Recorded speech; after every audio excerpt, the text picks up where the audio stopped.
ಜನಪ್ರಿಯ Benaka gold company ತಮ್ಮ ಯೋಜನೆಗಳನ್ನು ಗ್ರಾಹಕರಿಗೆ ತಲುಪಿಸಲು ವಿಸ್ತರಿಸಲು ಮಹತ್ತರವಾದಂತಹ ಹೆಜ್ಜೆಯನ್ನು ಇಟ್ಟಿದೆ. ಬೆನಕಾ ಗೋಲ್ಡ್ ಅಭಿಯಾನವನ್ನು ಆರಂಭಿಸಿದೆ. 2020ರಲ್ಲಿ ಆರಂಭವಾದ ಬೆನಕಾ ಗೋಲ್ಡ್ ಈಗ ಕರ್ನಾಟಕ, ತಮಿಳುನಾಡು, ಆಂಧ್ರ ಪ್ರದೇಶಗಳಲ್ಲಿ 35ಕ್ಕೂ ಹೆಚ್ಚು ಬ್ರಾಂಚ್ಗಳನ್ನು ಹೊಂದಿದೆ. ಜನರಿಗೆ ಚಿನ್ನದ ಬಗ್ಗೆ ಅರಿವನ್ನು ಮೂಡಿಸುವುದಕ್ಕೆ ಚಿನ್ನವನ್ನು ಮಾರಬೇಡಿ ಅಂಥೇಳಿ ಜಾಗೃತಿಯನ್ನು ಮೂಡಿಸಲು ಬೆನಕಾ ಗೋಲ್ಡ್ ಅಭಿಯಾನವನ್ನು ಆರಂಭಿಸಿದೆ. ಬೆಂಗಳೂರಿನಲ್ಲಿ ನಡೆದಂತಹ ಸಮಾರಂಭದಲ್ಲಿ ಅಭಿಯಾನಕ್ಕೆ ಚಾಲನೆಯನ್ನು ಕೊಡಲಾಗಿದೆ. ಇದೇ ವೇಳೆ ಬೆನಕಾ ಗೋಲ್ಡ್ನ ನೂತನ ರಾಯಭಾರಿಯನ್ನು ಘೋಷಿಸಲಾಗಿದೆ. ನಟಿ ರೇಷ್ಮಾ ನಾಣಯ್ಯ ನೂತನ ಬೆನಕಾ ಗೋಲ್ಡ್ಗೆ ರಾಯಭಾರಿಯಾಗಿದ್ದಾರೆ.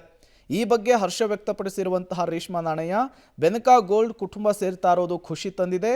ಬೆನಕಾ ಗೋಲ್ಡ್ನ ಯೋಜನೆಗಳು ಜನರಿಗೆ ಸಹಕಾರಿಯಾಗಿವೆ ಅಂತ ಹೇಳಿದರು. ಬೆನಕಾ ಗೋಲ್ಡ್ ಕಂಪನಿಯ ಸಂಸ್ಥಾಪಕರಾದ ಭರತ್ ಕುಮಾರ್ ಎಸ್ ಮಾತನಾಡಿ, ಬೆನಕಾ ಗೋಲ್ಡ್ ಅಭಿಯಾನದ ಮುಖ್ಯ ಉದ್ದೇಶ ಗೋಲ್ಡ್ ಉಳಿಸಿಕೊಳ್ಳಬೇಕು ಎಂಬುದನ್ನು ತಿಳಿಸಿಕೊಟ್ರು.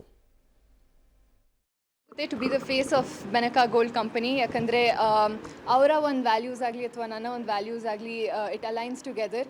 ಆ್ಯಂಡ್ ಅವರ ಪ್ರತಿ ಒಂದು ಸರ್ವಿಸಸ್ಸು ತುಂಬ ಎಲ್ಲ ಫ್ಯಾಮ್ಲೀಸ್ಗೂ ಅಥವಾ ಯೂತ್ಸಿಗೆ ತುಂಬ ಹೆಲ್ಪ್ ಆಗುವಂಥ ಸರ್ವಿಸಸ್ ಇದೆ. ಹೊಸ ತುಂಬ ಯುನೀಕ್ ಸರ್ವಿಸ್ ಜೊತೆ ಬರ್ತಿದ್ದಾರೆ. ಗೋಲ್ಡ್ ರೆಂಟಿಂಗ್ ಆಗಿರಲಿ ಅಥವಾ ತುಂಬ ಸ್ಟೋನ್ ವ್ಯಾಲ್ಯೂನು ತುಂಬ ಚೆನ್ನಾಗಿ ಕೊಡ್ತಾರೆ.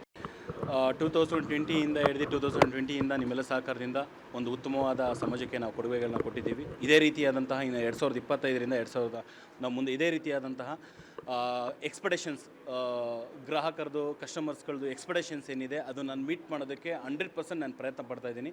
ನಾನು ಇನ್ನೂ 100 ಎಬೋವ್ ಹೋಗಿ ವರ್ಕ್ ಮಾಡೋದಕ್ಕೆ ನಾನು ರೆಡಿ ಇದ್ದೀನಿ. ನಿಮ್ಮೆಲ್ಲರ ಸಹಕಾರ ಬೇಕು. ಬೆನಕಾ ಗೋಲ್ಡ್ ಕಂಪನಿನ ಬೆನಕಾ ಗೋಲ್ಡ್ ಅಭಿಯಾನ ಹೇಗೆ ಮುಂದುವರ್ಸ್ಕೊಂಡು ಬರ್ತಾ ಇದೆ, ಸ್ಟೋನ್ ವ್ಯಾಲಿ ಕೊಟ್ಟಿದೆ, ರೆಂಟ್ ಫಾರ್ ಗೋಲ್ಡ್ ಕೊಟ್ಟಿದೆ, ಇವಾಗ 3ನೇ ಪ್ರಾಡಕ್ಟ್ ರಿಲೀಸ್ ಮಾಡ್ತಾ ಇದೆ, ಸೆಲ್ ಆ್ಯಂಡ್ ಸೇವ್. ನಮ್ಮ ರೇಷ್ಮಾ ನಾಣಯ್ಯರು ನೋಡಿರ್ಬೋದು, ಅವ್ರನ್ನ ಬ್ರ್ಯಾಂಡ್ ಅಂಬಾಸಿಡರ್